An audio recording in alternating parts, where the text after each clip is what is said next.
welcome back to Undefining the Podcast, where we celebrate the mess, the magic, and the moments that shape who we are beyond the boxes we're put in.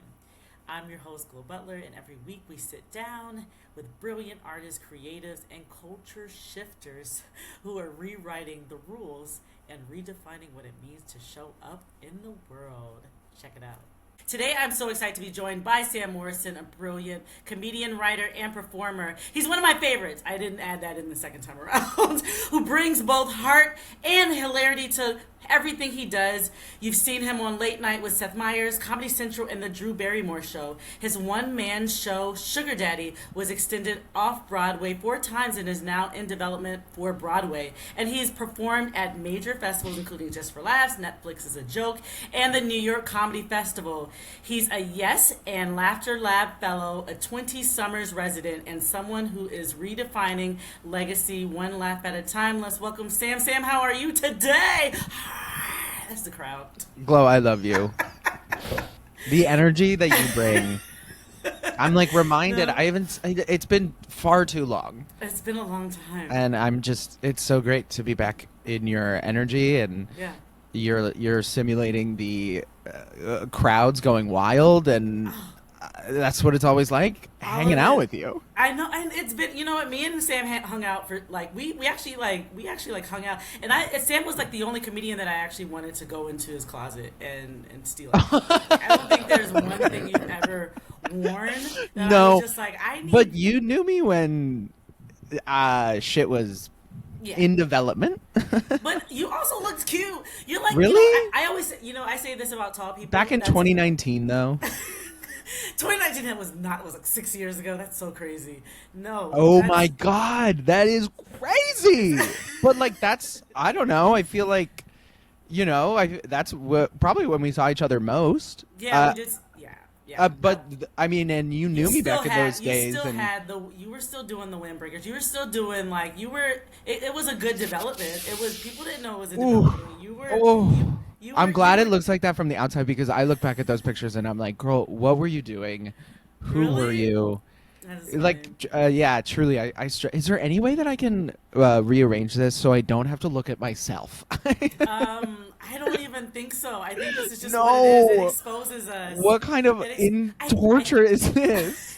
I think there is some view setting that you could probably do to not look at yourself. Oh, layout. Hell yeah. Layout, yeah. Speaker full screen. Oh, thank goodness. Woo! God. You're like, I'm going to have to stare at myself like I'm talking to myself. I thought I was going to have to look at me. You guys, I empathize with you so much. And I only keep the camera on so that I can make sure my eyes are open. Right. Stupid. But Sam, I know you were always amazing. Sam has always been amazing. So don't y'all fall for this thing that he's doing right now, right? What? I'm just kidding. I dressed poorly in 2019 thing is an act that I do for every podcast. Look at those photos. I will post them for you. I'll put some up as an example. I'll have an opportunity to do some clips here to be like, look at this style. Look at these shoes. These shoes. I think I was trying, and I think I was exploring, and it was when I first came out, I did this whole sportsy gay thing. Mm-hmm. I was in bright colors and Jordans, and that wasn't me at all. Okay. And then I was like, oh, I have to be refined, and I think I tried to be have a pea coat. Yeah. That's I was like, you find one nice coat and you're like, I did it. Yeah. I figured it out. I know who I am. All you have to do is stick a hoodie with it, stick a t-shirt with it, whatever. This is me. But that is basically how I think that's how I feel. And I feel more of myself now than I was before, just because of when you figure out what you, like I said, first you identify kind of who you are and what you like and stuff. And then you look through. I don't know if you ever created Pinterest boards to kind of feel. You do? You did that? You know I did. Based off of the Coraline t-shirt, I think you could figure it out. You're like, what? Blue's Clues, and let's do it. No, you look great. This is a very Blue's Clues coded t-shirt. For those listening. And you have the glasses. Did he wear glasses? Did he wear these glasses? I feel like one of the guys, I know there was like a little brother that took over. I'm not somebody, I feel like somebody wore glasses, no? Am I adding things to the costume? No? I don't remember. Okay. Well, we don't have to think that hard. Shout out Yeah, shout out Steve Blue's from Blue's Clues. Exactly. He They- decided to move on with his I life. mean, they don't need the press. No, they don't. They don't. Why are we here talking about them? Yeah, what are we doing? So who's the person on your shirt? Do you know who that is? It's just Coraline. Honestly, Oh, I it's just just thrifted it. I don't. People come up to me all the time and are like, "I love it," and I'm But just that's- like, it's just cute. That's the best part about thrifting or fashion in general is like you can buy the things that you're like, oh, I just threw this shirt on, like I did this, and you're like, oh, that shirt is actually cute, you know? Yes, that is the best feeling because then you get to feel better than other people often. Yeah, exactly. Because they're like, "Oh, that's what designer is that?" And there's nothing better than like, "Where'd you get that? What designer is that?" And you're like, "Oh, I just thrifted it." Spent $5 on it. I'm totally Actually, that's great. it's just my natural eye. Exactly, but you have an eye for fashion. Do you ever like? And I'm gonna get into this more. No, let me not ask this question now. I'm not gonna ask this question now. Ooh, because I feel like I want to get it. I have a whole thing. All right. Ooh, you're so much of a better host than me. I will go down like every distraction rabbit hole. You're focused. Good for you. This will be like the 19th recording or something. I'm like, I gotta stop talking. Like I just want to stop talking. All right. So my first question is gonna be comedy related. So I just wanted to know. Oh my God, I'm so sorry. And we're going to make this the most difficult job for you possible throughout this by interrupting you constantly and trying to throw you off topic. But you had the most dope shirts. I can't believe I was just like, "Oh yeah, thank you for the compliment." You had the sickest clothes. No. Yeah. Oh, don't play coy. No. Don't play coy. It was that thrifted. Every time I saw you, I was like, I need to cop that shirt. And also, like, you had that like thrifting sensibility that like I really wanted. I feel like that I looked at you and I was like, oh, that's like, she's advanced. She's like figured it out, and I gotta like put in the effort to get there. And and also, I think every time we were like, I want that shirt. You were like, I want. You were like that. Like, you were sort of like, pushing mask at the same time that I was pushing femme, and we found that like perfect Venn diagram where we wanted the same. That is so true. That is creepy and so clothes. True. You're very observant. I like that. That is very true because I feel like I'm more like in where I want to be in my place, but I wanted to kind of shift into more of like just a fluid way of dressing, not having to identify like as I like more mask clothing, but I would say not to have to like I don't want to be too feminine, but I want it to be. I like the little touches, but I can't like fit in women's jeans. Like that's the thing. Like I'm not built to fit in like women's jeans, and men's jeans are just so much more comfortable. And then also like for when it comes to style now, you can go on like any website. You can go on like ASOS. Like I like ASOS as a backup, and you'll see that like now all their clothing is more kind of like unisex, feminine a little bit if you're trying to like put a gender toward it. But honestly, at this point, fashion is fluid and anybody could wear anything, no matter what your sexuality That is the nice you thing know about what I like mean? the wide trend is that like is really genderless. Yes. Like you can't if a pant is wide enough, there's no reason it would fit any particular body type. You know what I mean? Yeah. It's like, trust me, like if you're gonna pick up a 32 or a 35, well, guess what? So am I. It doesn't matter which. Right. And by the way, it's gonna look like a grandma blanket on both of us. Exactly. It's not gonna be contouring my hips. Exactly. I know, like your struggle has to be though, like the length of the jeans. Do you have a hard time finding jeans? Well, my problem is the opposite in that I like the style of women's clothing more, but it's not built for my body. Yeah. So a lot of we times gotta change that. There are tall everything out there now. Okay, so yes. Yeah. And I honestly, it's kind of the other day, I got tipped in a Macy's gift card. It was after a show, and someone gave me a Macy's gift card. I mean, it was like a crazy drunk woman, and she was just like, just take it. I don't know if there's anything on it, and like code was scratched off, so like I assumed there was nothing on it, and then I went home, and there was $100 on it. Dude, Wow. $100 tip. I was like, and also I assumed that there was nothing on it. Yeah. Because she just like threw it at me drunk and said, I don't know if Yeah. there's anything on it. And it was scratched off. It was the best day of my life. She probably I was woke up like, that next okay. morning and was like, I was going to go to Macy's today. What did I do with that card? You know, you're drunk and you're just overly nice for no reason. You're like, I just want to give up my Macy's card. You're right. This is actually probably unethical. I should not. If drunk white women gift you things, you're not ethically allowed to take them. You should check first. Be like, are you sure, honey? Are you sure you want to do this? 'Cause- No, I did not. I said, thank you so much. Bye. Bye-bye. Bye. So, like, is it Macy's kind of like on the pricier side, or are they? I mean, because is $100 going to get you some stuff, or did you? I think Okay. so. Okay. I mean, Macy's. I learned a lot about Macy's. Okay. Yeah. When I was growing up, it was really like we didn't.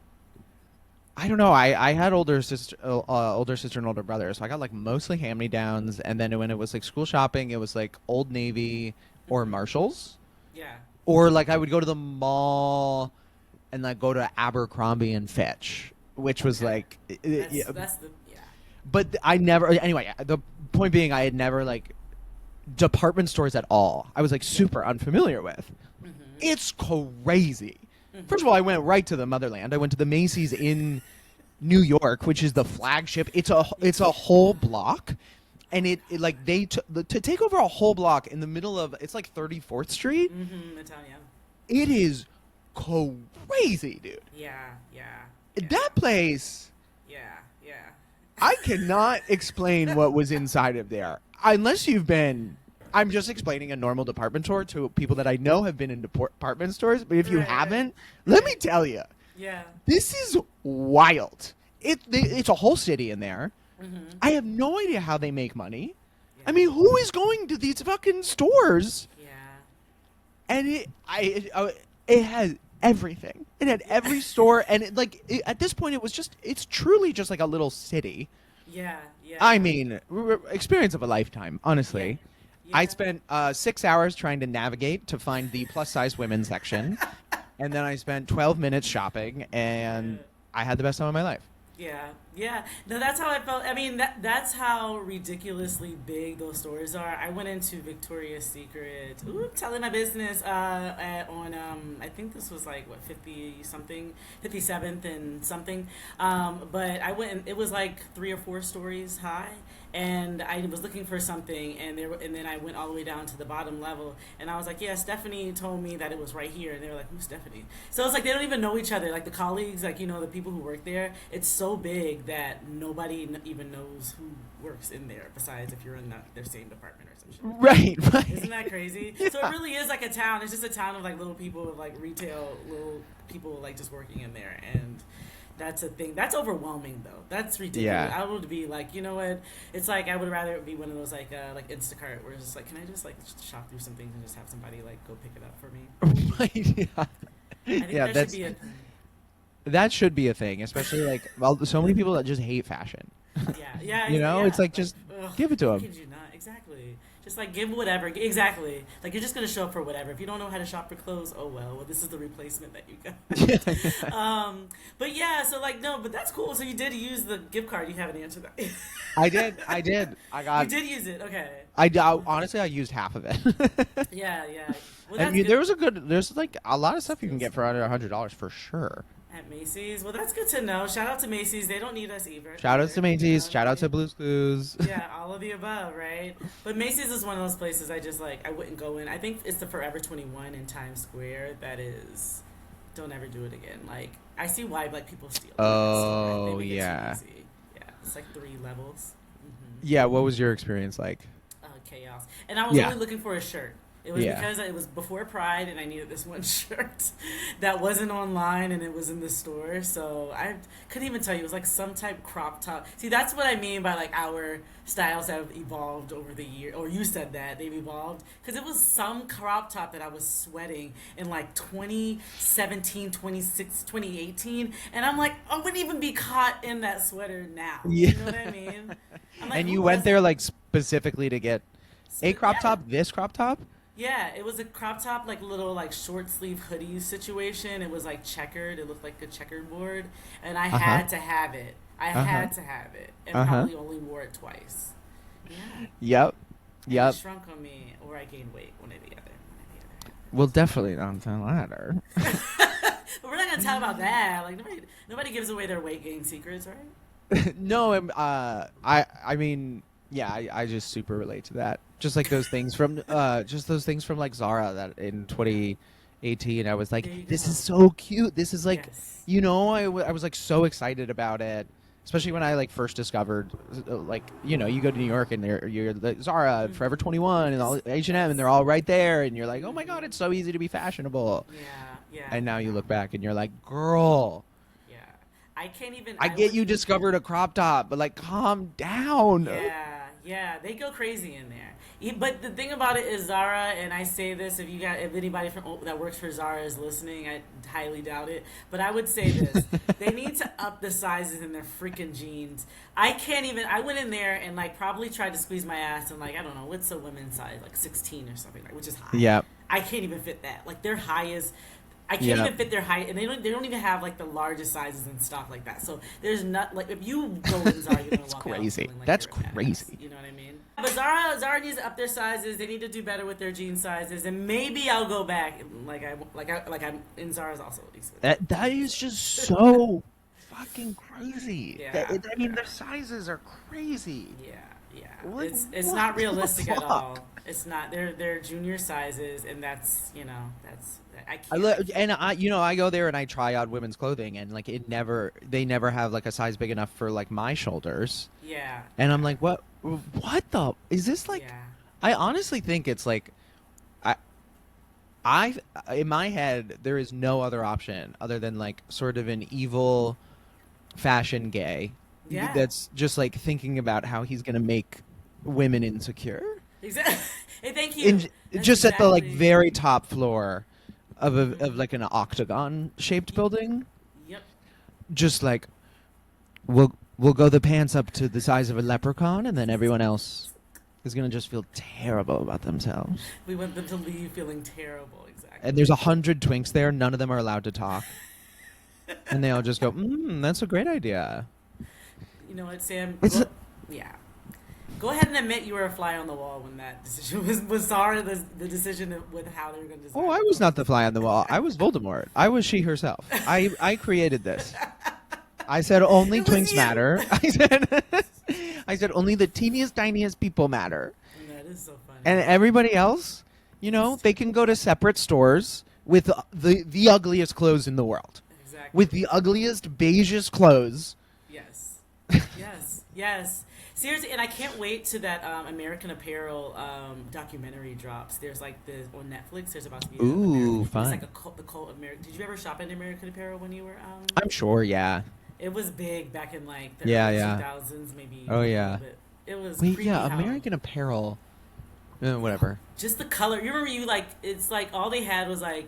Yeah, Because what was they had that? the V-neck shirts when they started dropping like the V-neck shirts and the T-shirts, but it would be in like color coordinated, like it was just all in each. So everything was just like you had a blue section, you had a red section. I'm you like had a yellow- Googling it. Trust me, you will remember what this is. It was really creepy, and they always had stores that were never in the most like where there was like 0 foot traffic, because I'm from South Carolina, so there was like 0 foot traffic in every area that they ever had American Apparel. It was always like out in the cut somewhere. Whoa. Yeah, but there's like a cult behind American Apparel there's a documentary coming out, so I'm really curious of what that was about, because they went out of right before the pandemic, COVID-ish. They went out of business because who's gonna pay $60 for a shirt? Yes, it's good quality, but it's ridiculous. Like it wasn't. It's like you going to get a T-shirt from Walmart. Don't get me wrong, the T-shirt is nice, but it's not. They made it like it's kind of like what they were. I guess they were trying to get to probably what Ralph Lauren is trying to do. You know what I mean? Yeah. I feel like that's what they tried to do with that with American Apparel, but they're not successful because only Ralph Lauren can. Ralph Lauren or Ralph Lauren? What do you say? Oh, we're the wrong one. Okay, so Yeah. so Ralph Lauren, no, but basically his style of fashion and stuff like that is all American. You know what I mean? Like all these years, that's been this all American, and that's the thing. The style has never really changed. So even like stylists at work for him, you know, they don't get that. You know, they can't really think too far outside the box because the box is this big. You know what I mean? And no shade to Ralph Lauren. There's a lot of great stuff, and I would love to wear a bunch of your stuff if you want to give it for free. But but no, they do have nice stuff. Also, Zara, we actually love your sizing. We on this podcast love to, you know, make little jokes. We just like to make little jokes. They're like, girlfriend, you only have 6 views on this episode. You need to talk shit another time. Meet me in 3 more years. No, this is the perfect time to talk shit. Right. When this blows up and starts getting millions of views, it's going to be harder to talk shit about these big corporations. Yeah, exactly. Now's the time, baby. Exactly. We have all the freedom in the world. Exactly. Fame is awful. Thank you. If the time is now, you know. Like... For us petty bitches, it's like, this is where we thrive, you know? Actually, don't listen to us. Don't follow us. Give me freedom. Let me be myself. What do I know? What do I know? Yeah. Don't shackle me by paying my rent with sponsorships. Yeah. I'm poor and I'm free, baby. Yeah. I'm ready to take it all. But do you notice more, this is how I'm going to do my segue into comedy though. Like, do you notice more comedians that are being more fashionable now? Or do you notice, not that they haven't before, but do you notice like there are some, and you know, like you see it more on stage now than you have like in the past? I feel like I have mixed feelings. Because on the one hand, I think everyone's more fashionable just because of TikTok and online fashion. Facts, yeah. And then also, like, comedians now, our job is basically just to be hot. Yeah. Not actually, but like, you know, our job is to like post on Instagram and like make reels and make YouTube videos. And like, you think of, I guess some comedians probably think about their appearance. But with that being said, I'm still like surprised at how awful guys dress, or even like how not to sound too annoying, but just like fashion illiterate they are when you start to like have a conversation with a guy about like thrifting or, you know, a brand, or you say something like bootcut jean and their minds just absolutely scramble. Yeah. What is that? Pants? Yeah. What? and you know, I think a lot of guys are still like, you know, I feel like the toxic masculinity has like wave got a lot of pushback, and people like hate that word, but like I still think guys are like so uncomfortable. Yeah. Due to like a masculinity thing of like, I think like intellectually and logically, like a lot of my like liberal straight guy friends know that they should not or you know, don't have any like vested interest in, but you just feel it when you like, if you like bring it up. You know what I mean? Yeah. And it's just kind of, and that's the part is like, I'm sure you may have felt that before, but have you just like looked at someone and just been like, I just want to take you to the store and just like dress you myself? Like, all the time. Well, also like I also have the like more evil impulse of like seeing a straight guy and being like, I want to take you to a thrift store and just sort of make fun of you. Yeah, I just sort of want to mock you and bully you. And that's why I created my YouTube channel, Comedians Thrifting. Yes, I love that you did that. It was very fitting. So I'm just like, we got to go thrifting. We got to go thrifting. We have to. That would be way too much fun, though. We'd be in there for like hours at a time. Like, yeah. That would be a 9-hour YouTube episode. Yeah, but we'll just swap baskets. That's all we would do. Like, I know. I went with actually Rachel Scanlon. Do you know her? Yeah. And it was so, our overlap was like perfect. I love that. Because I think, well, I mean, honestly, it was, it's really also fun to like have someone that also has the exact opposite style as you. Yeah. You know, to shop for that. Absolutely, like, because you also learn so much from that, and the best part about like one of like even my partner, like we you know, when she moved here, she's like, oh my God, like, because it was just different from where she moved from. And she was just like, the style and the way people can literally just put on rags, right? And just like make it look like a thing, right? They're like, hey, this is me, right?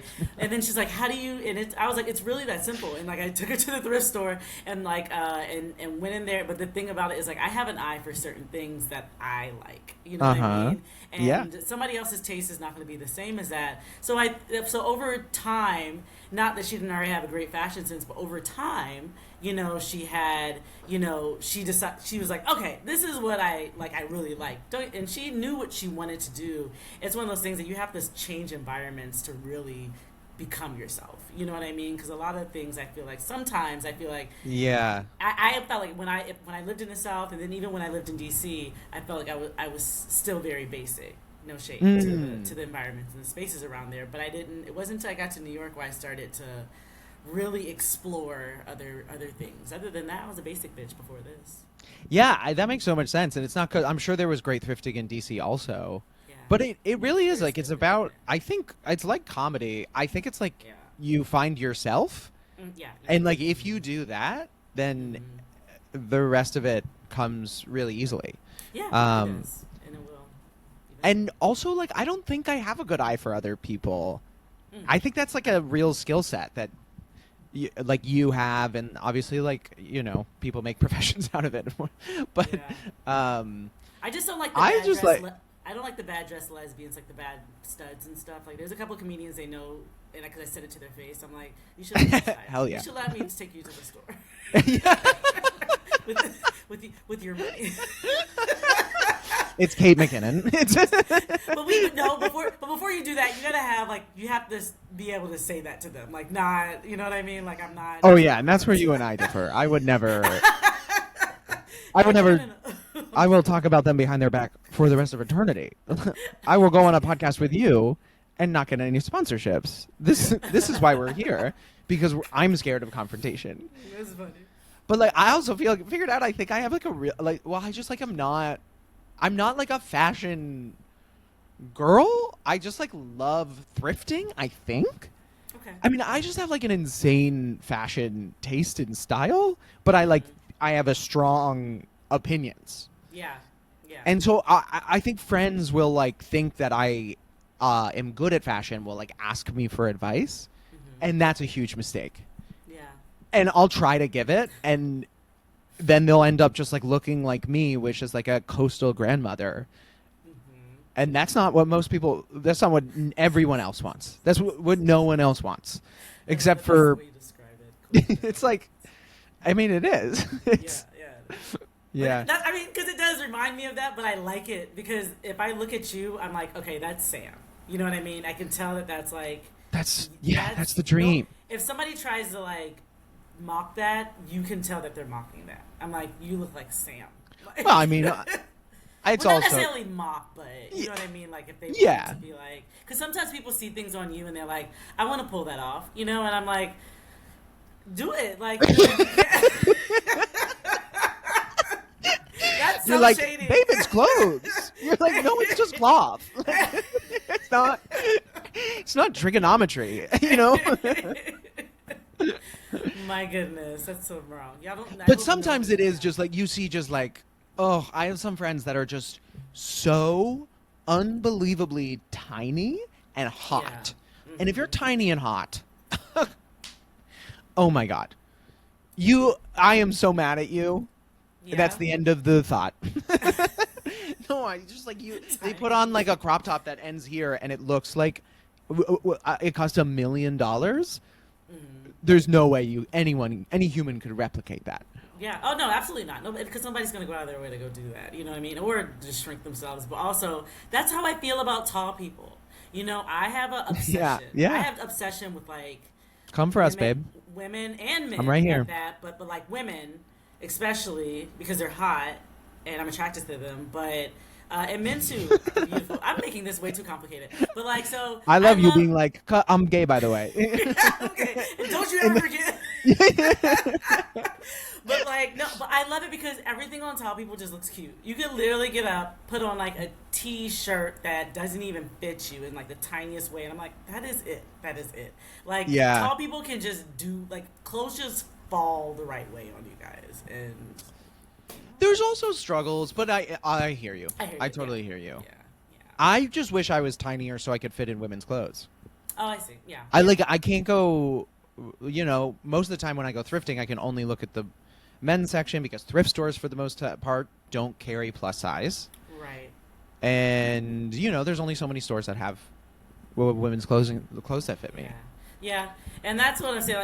Like, I hope that like fashion and just in these clothing brands and whatever, I hope it evolves a little more, because now that you have more folks that are built different, even when it comes to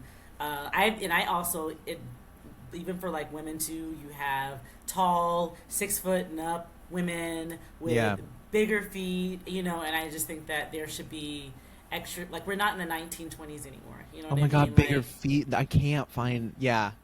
When I've had to look at these like heels that are specifically for drag queens, and I want to wear heels so badly. Oh, you would look really cute in heels. Thank you. Yeah. I agree. Yeah.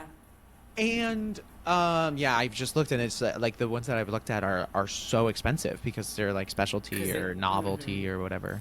Yeah, and I only deal with that struggle. I wear a size 11. I don't look it, but I do wear a size 11, and it's the same thing. I used to even hate wearing bigger shoes. I would wear smaller, like a size down, so that I wouldn't have to have boat feet. But it really does. They need to come out with more heels, and I hope that happens more. Like, you can walk in a Macy's or walk in. I don't even know if JCPenney's is open anymore. I don't know why I'm naming all these like weird ass department stores. You can walk in to any store you want and find an easy 12, an easy 13, an easy 14. Because also, like, what do you think, like, basketball players, women in basketball, like, what they're doing? You know what I mean? Like, where are they? I know they have to have their stuff custom made, but like, why do we have to go out of our way to do that now? Sometimes I think at this point, like, we need to throw away don't throw away anything, but add more sizes. And I guess it all depends on the need for it, for that brand. So we need more. Yeah. For Sam to be in some heels, we need some more bigger heels. I forgot what celebrity was coming out. What's his name from Pose? What is Billy Porter? Name? Billy Porter, yeah. I don't know why his name didn't register right away, but he was coming out with a shoe line a while ago, where he was specifically making sure that he had like larger sizes for larger feet. Oh, sick. I don't know if he still has that. But that's kind of what I mean, though. I love Billy Porter. Yeah. And I will support every single thing he does. And this sounds sick, but I bet they're going to be expensive just because they're going to be, of course, a specific a niche, Mm-hmm. Yeah. So hopefully that's still going, or there are more, like I said, like brands that are coming out with a larger size. Yeah. But with that being said, that's really cool about your podcast too, because it's very, at least you have like something that you found that you like to do. You're hot, like, what is it, like something that you're just like that you're into fashion, and then you're able to combine it with like something you already like to do. Like they have like comedians in cars and stuff like that, where like they kind of it's kind of like that. Yeah, it's fun. It's I really just wanted, like, I knew that I needed a podcast or something like podcast adjacent, just like for you need people business. Need to know. I mean, it's like, but also you're a funny person just naturally. You don't have to be. You know what I mean? Like, but that's the thing, is I'm not always in podcasts. Like, I don't love doing it. I just get in my head a lot.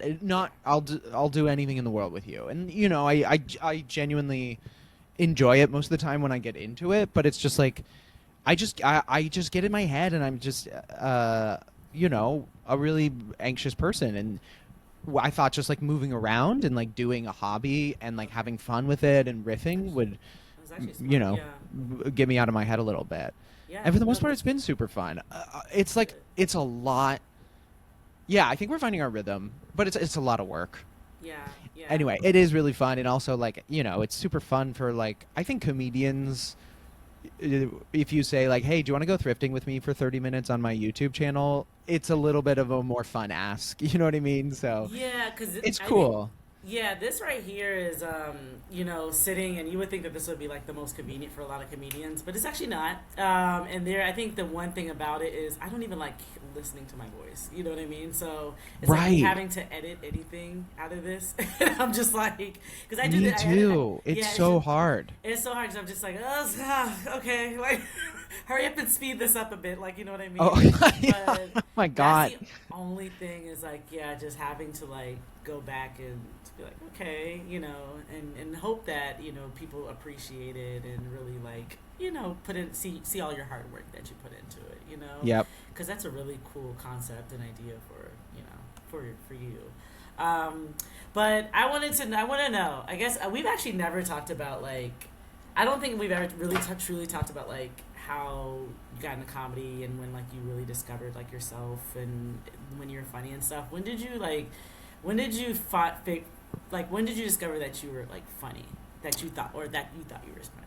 I mean, I was a younger brother, and so Oh, like, okay. and I was like classic, just like wanted attention and try to get it any way possible. And I think like in my, weird suburban Sarasota childhood, it was like funny. That's how you Yeah. got it. And my Yeah. brother was funny, and he was always funnier than me, and Hmm. um, and he was popular because of that, and so I kind of just always was trying to be funny. I mean, I was like I'm also ADHD and like can never pay attention to anything, and so was always just trying to like distract class and Yeah. put the Yeah. focus on myself. Yeah. And Yeah. I was so annoying. I am so sorry. That sounds like the youngest sibling syndrome though. Like This that's is exactly. Yeah, yeah. Classic. So Yeah. classic. Um yeah, I mean that's kind of when I guess eventually like if you try to be funny enough, Hmm. Yeah. some people you just start They'll to like notice figure it. it out a little bit, or Yeah. I don't know. And I think eventually I got uh I don't know if I was about to say like that eventually you get naturally funny.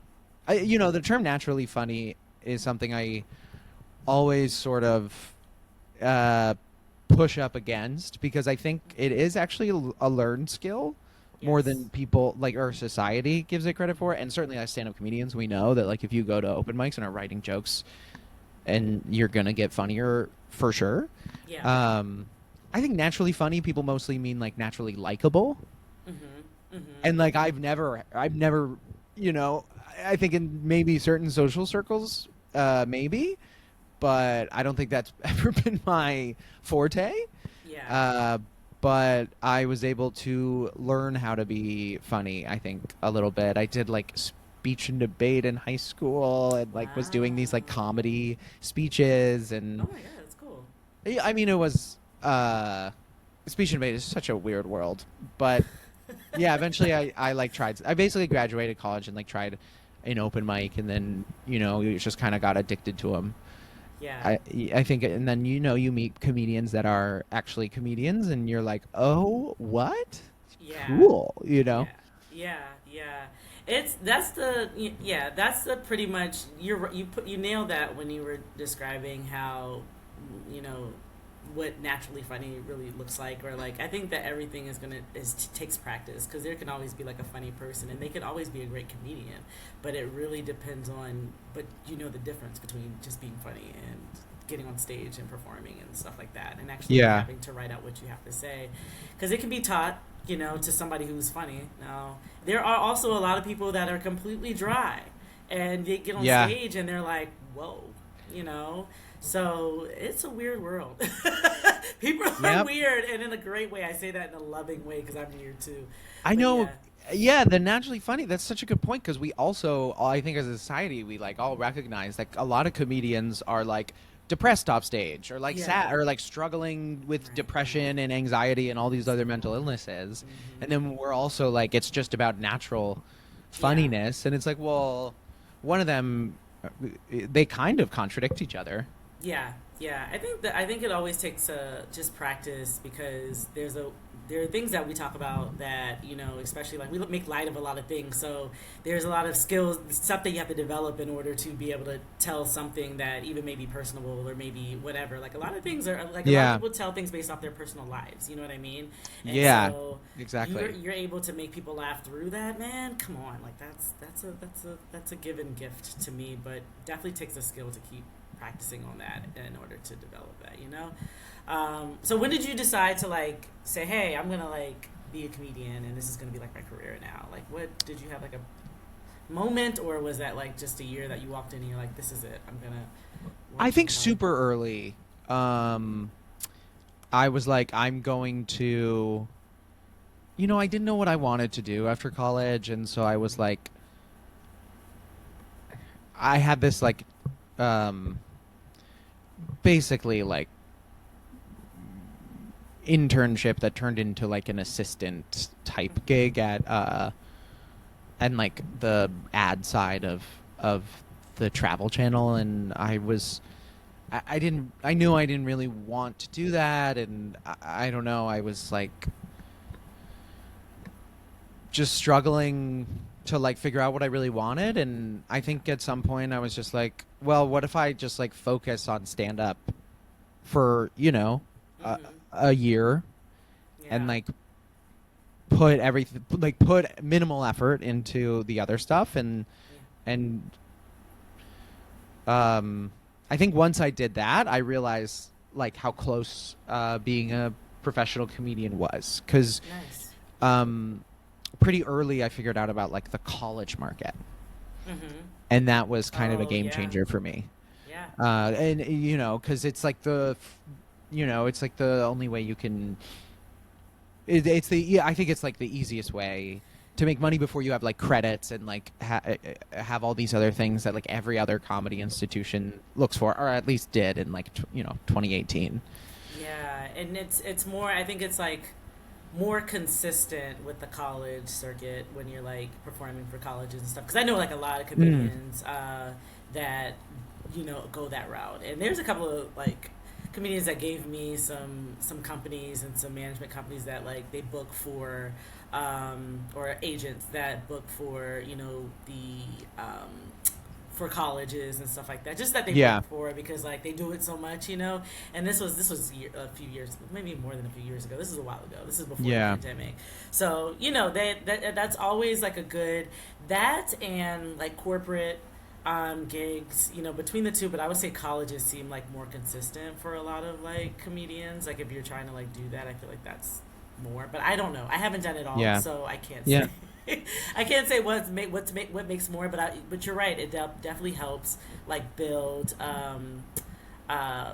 your just you as a comedian, because I'm sure every college crowd is they're a little different, you know what I mean? College students, I'm sure they hit different. Or did you have a great experience with performing in front of college crowds? I think when you're that new to comedy, you're just like, oh my God, I get to do how long, and you're gonna pay me how much? Yeah. Hell yeah. Like, okay, I'm gonna say some shit.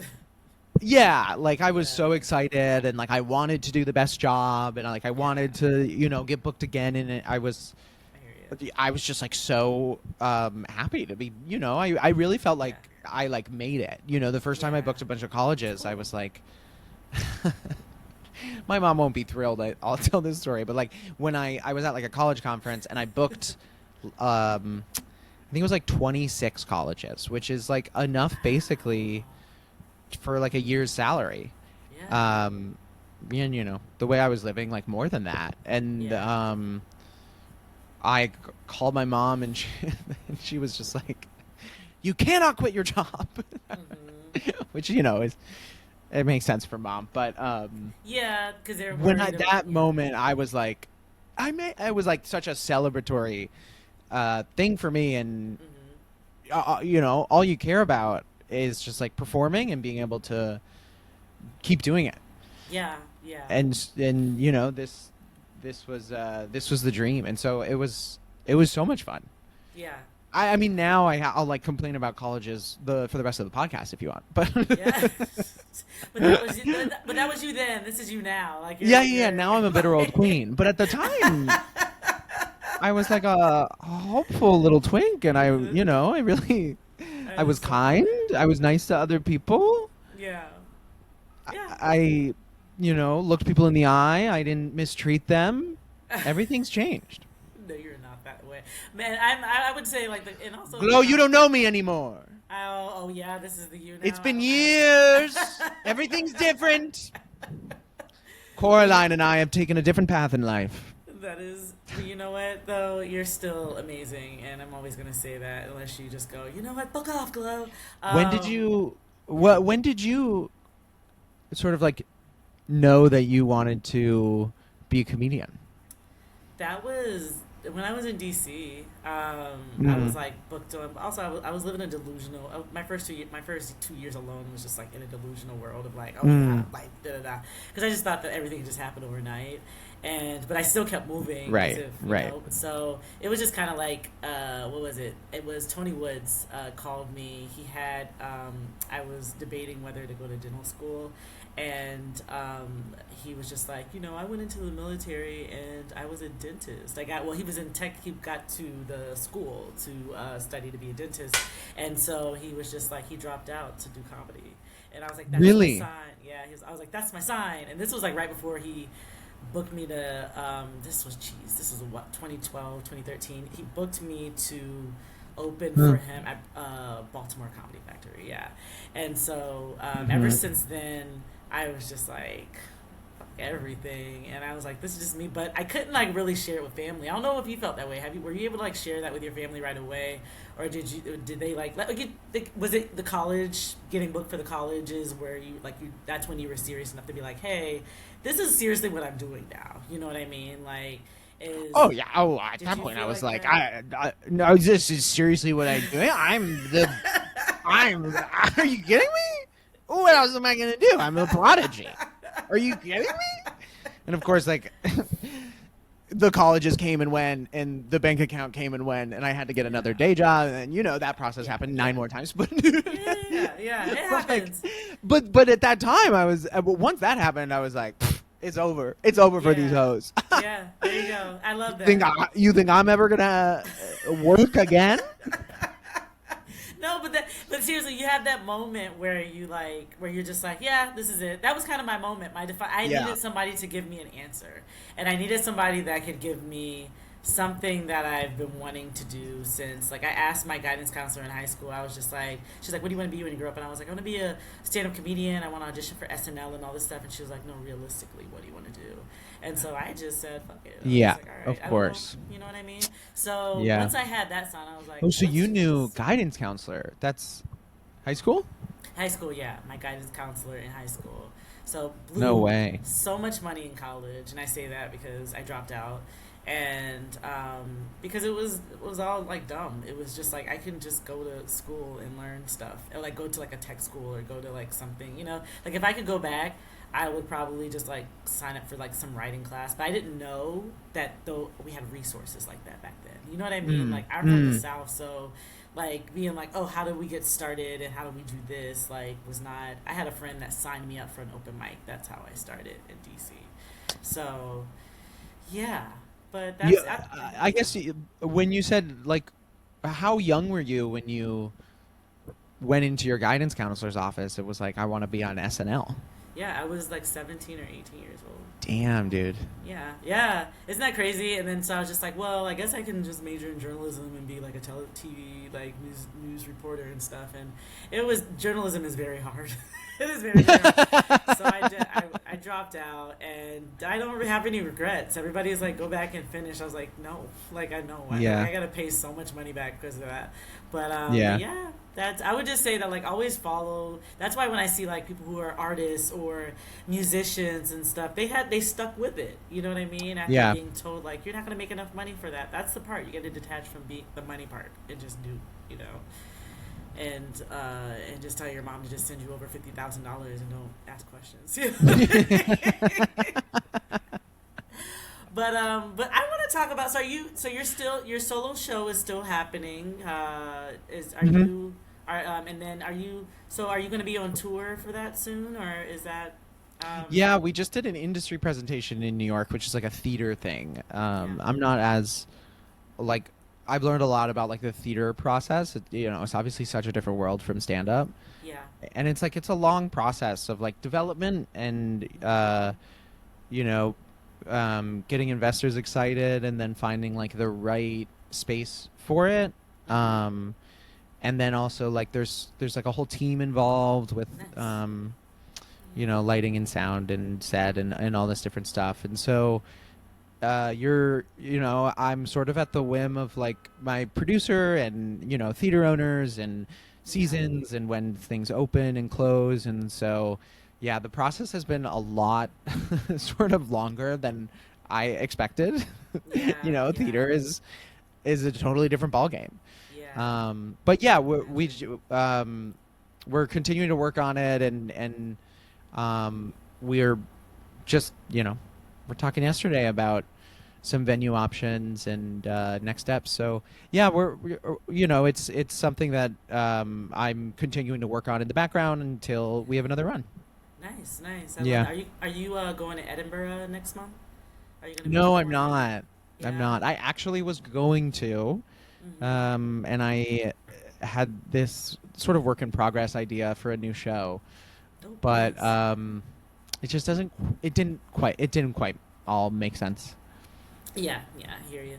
Yeah, Yeah. I'm sure like now it's the best part about comedy is that you can explore other avenues and not other avenues comedically, and you have other ideas. Could you imagine like doing a solo show, or even just having a podcast, or even just like being even a part of like a theater production team and them building like are these things that you could have imagined like before, like in just as you were coming up? And yeah. I mean, it's funny because I was like a theater girl in college, Okay. and I like loved it so much, and I Mm-hmm. I honestly thought I wanted to go into um like community oriented theater, and I was Yeah. into all these different kinds of things. And then I discovered stand up, and I was like, oh, this is it. And I was like, blinders on, this is the thing. um I always loved solo shows too, and so Mm-hmm. I was working on those, and wanting to like combine theater and stand up. But of Mm-hmm. course, it was never like I never went the theatrical route of like with Right. those solo shows. I was like, I'm going to do Edinburgh and like, the sort Yeah. of more stand up route. Yeah. Um, and I always sort of had like the stand up forward. I sort of had the like stand up, the like comedy club comedian inside of me that was like Yeah. judging the solo show. You know, Yeah. Yeah. Of which is course. not like I wish Yeah. I didn't have, which is like Yeah. an insecurity of just like I don't know, Mm-hmm. me wanting to uh, get approval from like old dudes in green rooms, I guess. I don't know. Yeah. Yeah. Um That's funny. but I loved these solo shows, and so eventually like now that I'm back in this world, Mm-hmm. I'm like, oh, it's makes sense, and it feels like kind of full circle. Yeah. But also like I love it. I Yeah. remember like how much I love theater, and even just like being in the world more, and like Right. going to see. I've seen so many more shows in the past couple years, and Nice. um yeah. So I guess the answer would be no. I didn't see this happening, but I'm obviously very grateful that this is where I'm at. That it went the way. Yeah. Yeah. Yeah. Definitely. Because like I think that that's the most exciting part about this journey is that you don't know really what's next. You know what you want to do, but then No you don't know. idea. And then the next big idea is going to be something amazing, and Yeah. you'll just jump into another chapter of your life that is also amazing. So it's all good. I love it. So let's see here. Late night Edinburgh solo shows. Do you have any of those out of all of those? Do you know any like performances that like stuck out the most? Is there anything that you're just like, that's the most memorable moment that I could probably like that Oh, you that's feel such good a good about if you look question. back? Yeah. Feel good about. I mean, I think like the late night debut was like the thing that I That was really always just cool. you just want that when you Yeah. start comedy and you like Hmm. you Facts. I dreamed about it. I know Yeah. so many comedians now don't dream about like being on the Tonight Show when they get started, but like Yeah. that was always the dream for me. Yeah. Um and it's something that like I had been working on for a long time, and that like also had sort of been like teased to me several times throughout my career, and Yeah. then it like finally happened. Yeah. And yeah, it was with like a set that I cared so much about.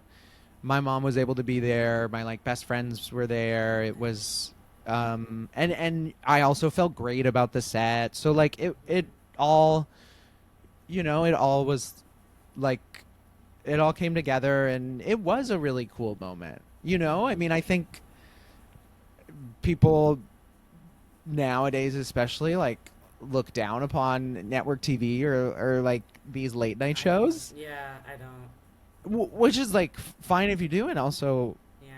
I get it. Like I don't watch them regularly, but like this Yeah. moment um was like so cool. Like they treat you like a celebrity, Yeah. Yeah. and Seth was like so nice to me.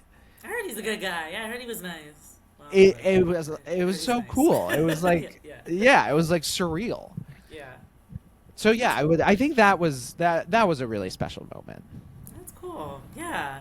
Yeah, I always that's pretty much when I think of that, that's pretty much always something that and watch I manifest it and it happens.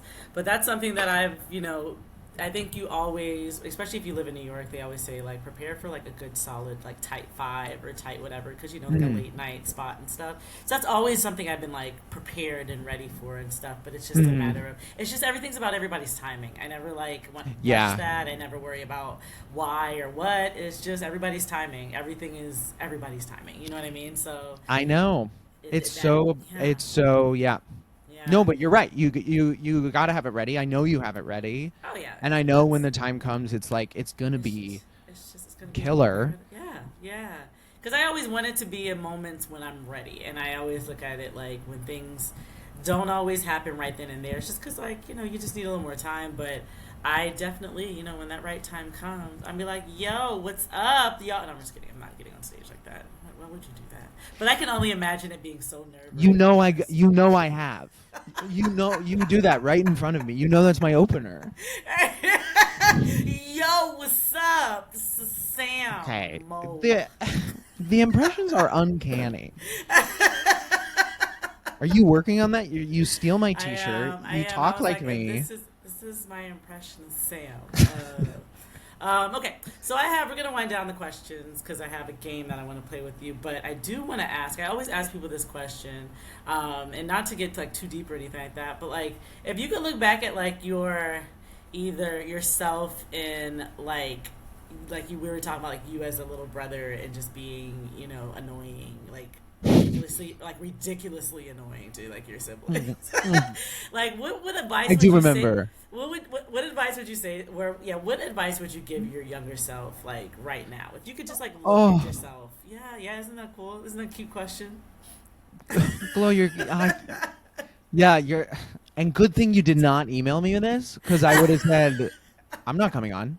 Right. It's like this is too deep, and it doesn't have to be. I had a couple people that just told themselves to just like relax, goddammit. You know what I mean? Like not even like that, but I want to make fun out of it. So what would you say? No, I am so fucking hard on myself. Yeah. And it is so unnecessary. You don't need to be. Yeah. Chill the fuck out. Yeah. Not chill out, because like even when I'm freaking out and I tell myself to chill out, I'm like, oh, you tell someone to chill out. And for some reason, he's like, what? That's like the worst thing you can say to someone. I would rather someone commit a hate crime against me than tell me to chill out. But that is such a huge fact. Yeah, self-love is just like the hardest thing in the world. I mean, but it's there for me. It's like once I like access it, it's like, oh my god, this is this has been there the whole time. Yeah, yeah. That's awesome. I think it's like in those moments Mm-hmm. that, of course, when it's hardest to feel that, when you need to feel that, it's like that's it. Mm-hmm. That's the hard thing. That's like the skill set. That's like Yeah. the awareness and all that Yeah. other stuff. But Yeah. I think, I mean, I had no idea how hard I was being on myself in comparison to other people. Yeah. You know, and if I somehow was able to figure that out as like an 8-year-old kid. Yeah, I think everybody's hard on themselves. I think they just have different ways that they do it. You know what I mean? Like some people are very quiet about it. Some people are very verbal, and I think that I meet a lot of very verbal people that will spill it all out. And I'm like, well, this is It's like, but then you have people deal with it themselves or like talk about whatever the case was. Like that's why I got a therapist. You know what I mean? Yeah. Because I was just like, I needed to quiet the noise and just say, I don't really think these things about myself. I'm just making sure that I'm doing my shit. You know what I mean? So yeah. Go ahead. Was just I'm just gonna openly share the most unlikable quality about me. I've recently got really into watching tennis, and it's on right here. Yeah, the game. No way. Matches. Yeah, what is it? What's the match that's on?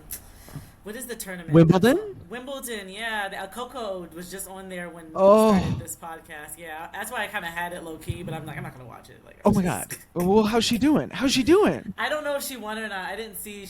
That was a match right before this one. That was Coco. Oh my god. I know she wasn't doing too hot, but the second. Oh, I'm so sorry. I just looked it up. Yeah. Do you want me to tell you? Yeah, you can tell me. She lost. Yeah, What the fuck? Yeah, she didn't have a good first day, and then the second second round that I was watching with her, second match, she missed. Is she not good on grass? Well, okay, never mind. We don't have to talk about this on your podcast. No, it's cool. I used to play tennis. In high school. No way. Some in college. Well, some in college, but I dropped. I stopped playing because I couldn't take it seriously.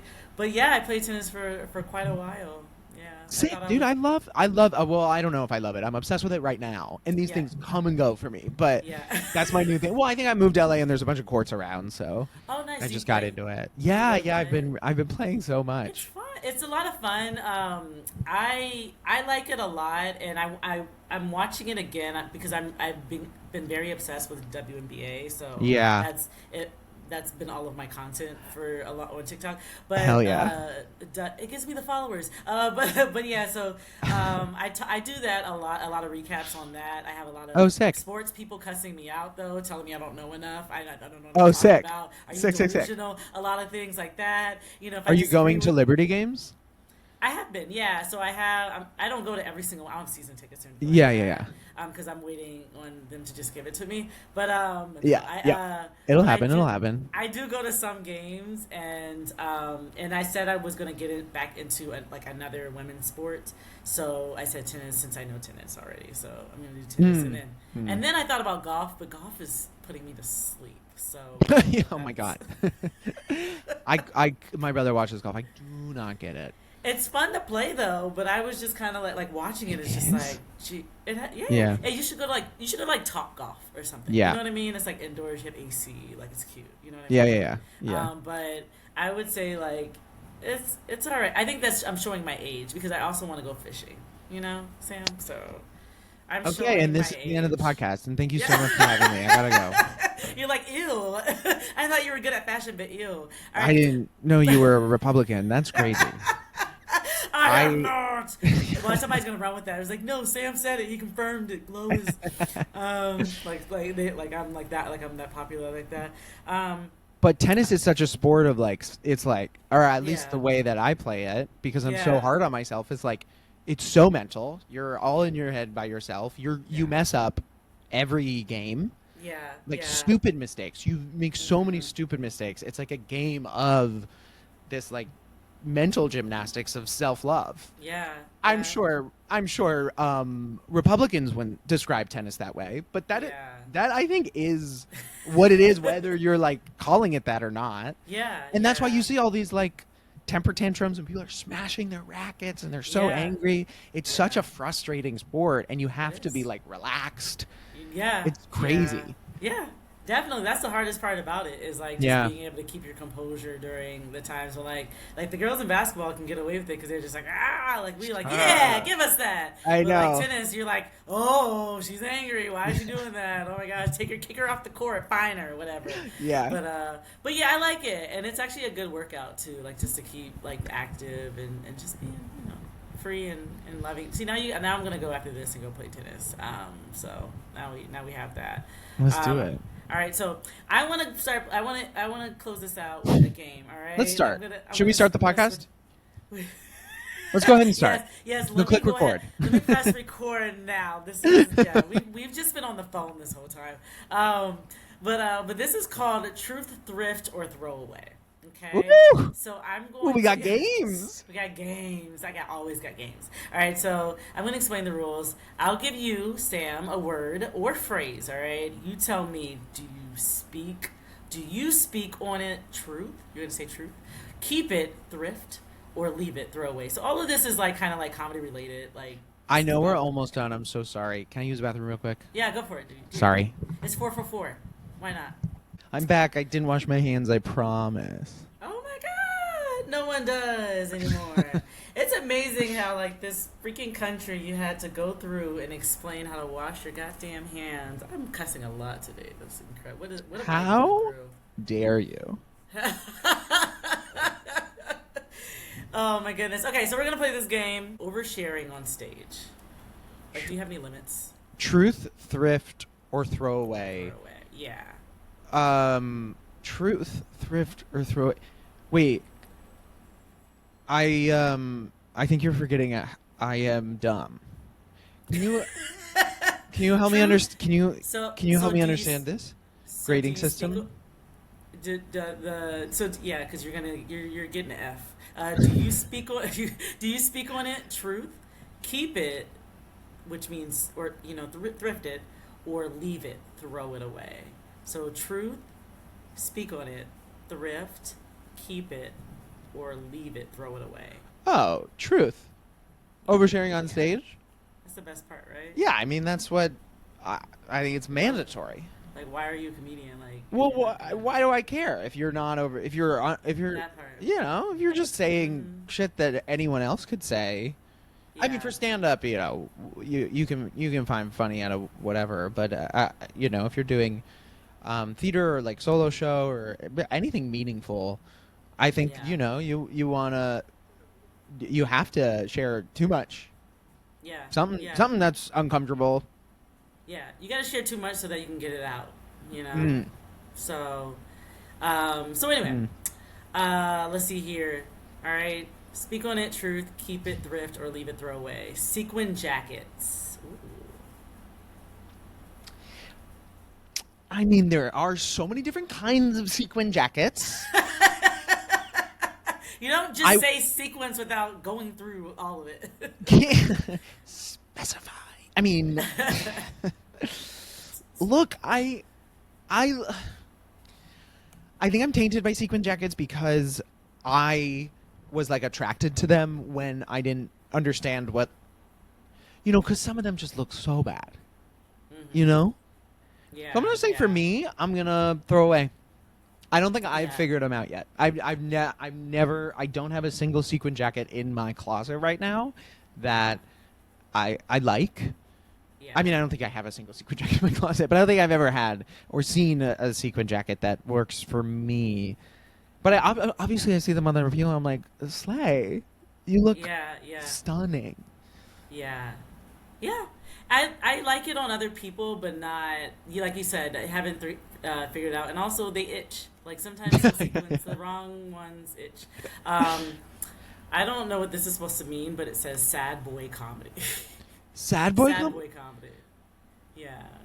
So, like, I don't know what that even Yeah, that sounds like a straight guy wrote it. Okay. I'm going to be honest. So, gosh, straight guy. All right, I'm Xing that out. Get out of here, straight guy. All right. LA thrift stores. Do you speak on it, thrift it, or throw it away? Oh, yeah, speak on it. Yeah. Other thrift stores are great. I especially downtown LA. Uh-huh. that they have. I've been to like a few thrift stores down there just because I thrift, and I was like, I'm gonna come to LA and thrift. Yeah, I think that was a thing. totally. Nobody ever talks about that. I will say I miss New York, and I do think New York is better. It is. I'm sure. Sure. Yeah. Yeah. Yeah. Of course, It is. Of course. Yeah. New York fashion in general, like. Yeah. You know what I mean? Yeah. Yeah. No, truly. Yeah, I think yeah. that's probably why. It's just New York fashion. I think it's better. Yeah. Yeah. All right. This is a little messy. TikTok comedians. Speak on it. Okay, I have no problem with TikTok comedians. I don't. Yeah. The problem that we all have is with TikTok. Mm-hmm. I don't think it's the actual creators that Yeah, we should yeah. get mad at. You know what I mean? Like Yeah. the most There's a basic, style. like Mm-hmm. like worst person you can think of that's like capitalizing off the algorithm by doing like the lowest form of art Mm-hmm. is, you know, basically is doing a souvenir shop. But like, do you have anything against people that do souvenir shops? No, they're trying to make a living. These people are making bank. Mm-hmm. They've figured out the Yeah. algorithm. You know, I think like there might be an overlap of like annoying people, and that happens. And I think our industry hasn't caught up, and it's so frustrating that like people that have 6 months of actual stage time are headlining these shows, and people Yeah. like us who have years and years and years of Yeah. hard work stage experience would Mhm. kill to open for them, but Yeah. can't even get that slot. Yeah. It's not a fair world. It never has been. But I don't think these issues are like, I think if the hate is directed at the TikTok comedians themselves, it's like, it's not, I don't think it's their fault. I think it's like a system issue. Okay. At least that's how I feel right now, but I'm sure tomorrow I'm going to go on a podcast and be a petty bitch and be like, this one sucks. Right. I think your response has been the most like honest, and I want to say it wasn't honest before, but like most like fair response, because I do feel like you're right. It's one of those things that like are now we kind of have to move with the flow of things right now. But yeah, unfortunately, like it's the TikTok comedians that are the ones that are kind of getting those spots at this point because of their followers and stuff like that. But at the same time, you can't blame them for being good at something, something Right. that they like. You know what I mean? Right. So it's a thin line, with it. You can look at it the way you want to look at it, and this is probably me sounding more understanding over it. In other podcasts, I'm just kind of like, why are they here? I know. But it depends on the day. It just depends on the day. Totally. All right. So I just have a few more. Let's see here. Audience members who add their own commentary. Ooh, do you speak on that? Because I know some people like to add that to their jokes. Do you thrift it by keeping it? Or do you throw it away? Audience members, like, are they commenting during the show? Yeah, like they're heckling a little bit. Oh, throw that away. Get that out of here. That shouldn't be here. Get it out of here. It doesn't belong here, right? No. All right, let's see here. Jokes that don't age well. Oof. You can't really think about that, Oh, sorry. This is not my answer. No, please take this one. I don't want it. I don't want Are you it. gonna keep it? You thrift it? Yeah, that's what I'm saying. It's just kind of like there are a lot of jokes I'm just like, I had a. What is it? No, that wasn't. That was somebody else. I didn't have it. I would just joke on them about it. But there was somebody who had a Queen Elizabeth joke, and so they were just like, I can't tell that anymore. I was like, yeah, just use it in past tense, like, you know what I mean? But it was one of those things that like It is funny. Those little fixes are funny. It's just using past tense. It's like it was like, so when Queen Elizabeth was alive, Yeah. There's many stuff. Like I'm still talking about that space shuttle that went up. I know. You can't stop me, okay? I just posted on Instagram a clip from like a joke that I wrote, I don't know, like 3 years ago, probably at this point. But at the time, Facebook was just like a little bit more of a thing. Yeah. And now it's just like completely. Oh, it's terrible. But I was burning it. I mean, it was just like an old joke that I don't even tell anymore. And I just was like, I'll just post this online because why not? And then I was like, oh, this is actually so embarrassing to say like I just posted on Facebook. Like people are gonna be like, what the fuck? You gotta try things on the platforms you don't care about. Yeah. I'm like, I'm reading this shit anyway. Because that's what I'm saying. I just saw, like, I don't know, something changed about Facebook and, like, nothing. There was, like, no likes or anything that was ever, like, being paid attention. I would even complain to my mom. I was like, my brother is getting more. And my brother's not even a comedian. I was like, why is it? And everybody that would be following me, we would have mutuals, and they would only look at his posts. And I was like, I'm out of here. So I don't go on Facebook that much anymore. Because I had a moment. Me and Facebook broke up for a little bit. All right, I'm gonna do one more. Mm-hmm. Comedy club chicken tenders. Those do kind of hit different. Yeah, I mean, I'd say underrated for sure. Yeah. Look, Yeah. you're not. Look. Yeah. I'm talking like I'm about to drop some theological like a major, knowledge. right? It's like, what you got? Here's the thing. If you aren't having a good time when you're eating Comedy Club chicken tenders, that means you had the wrong expectations for the evening. That's true. Because if you say, ugh, these are disgusting, well, what the fuck did you expect? Facts. You gotta enjoy what's in front of you. Yeah. And they can't be bad. Those can't be bad because you're drunk. You're either elated because you had a good set or you're depressed because you had a bad set. Yeah. And now you're putting fried crumbs in your mouth with ketchup on them. I mean, what's wrong with you that you're not having a good time? Yeah.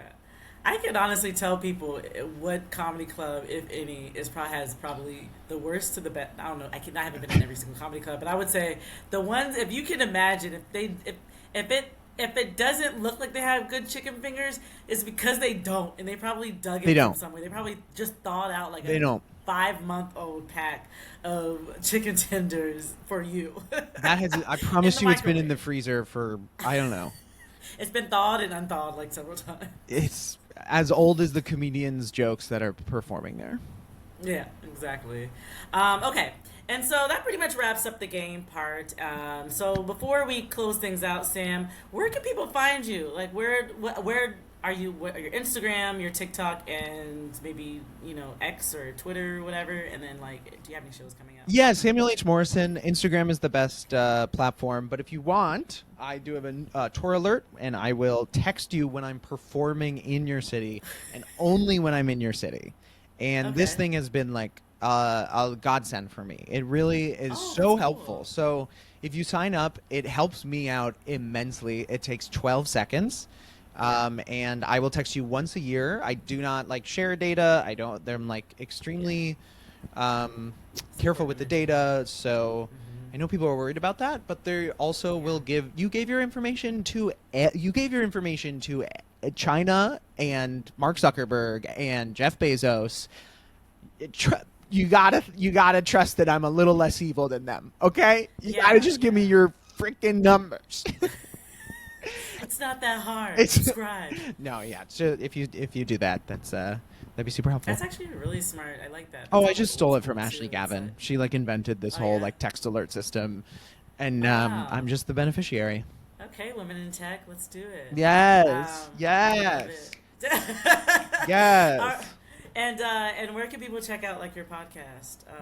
Comedians Thrifting is on YouTube. Comedian Thrifting. Yeah, we've got I think 8 or 9 episodes up now, and we drop every other week.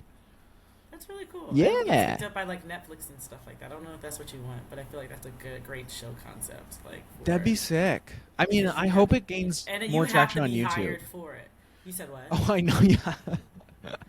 I swear to God, if they take my show concept and use a different host, that would be devastating. Yeah, they did that to the balloon pop, the red balloon the red balloon pop game. So there's it was created by it was a black, because it's on the black side of TikTok and everything like that. And basically there's women or men that are lined up. There's a person that comes in, and basically once they see the person coming in, they either pop their balloon or wait for them to come around and show that they're interested. So basically, Netflix picked it up. It's on there on Netflix, but they completely whitewashed the entire thing. No way. Yeah, it's still a thing. It's still on YouTube, but Netflix picked. Yeah, Netflix. Did they buy the format? I think they bought something out of it, but they completely changed everything. So I don't know what that is. I don't know if they just sold the show and they were just and didn't know that like they wouldn't be a part of it, or if that's just the plan. That was a plan for them just to sell it. But they're still doing it on YouTube. It's just a different. I gotta find a Reddit rabbit hole of that. Yeah, That's really interesting. It's interesting, yeah. Well, with that being said, Sam, this has been a great conversation. Great catching up with you. Good this to is see my, you, like, buddy. creepy way of catching up with you. Yeah. Anytime. Thank you so much for having me. This? And we gotta hang next time. All right. Thank you so much, Sam, for joining us today and bringing all the laughs and heart to this conversation. It was hilarious. We laughed like old girlfriends. It was fun. We always have a good time.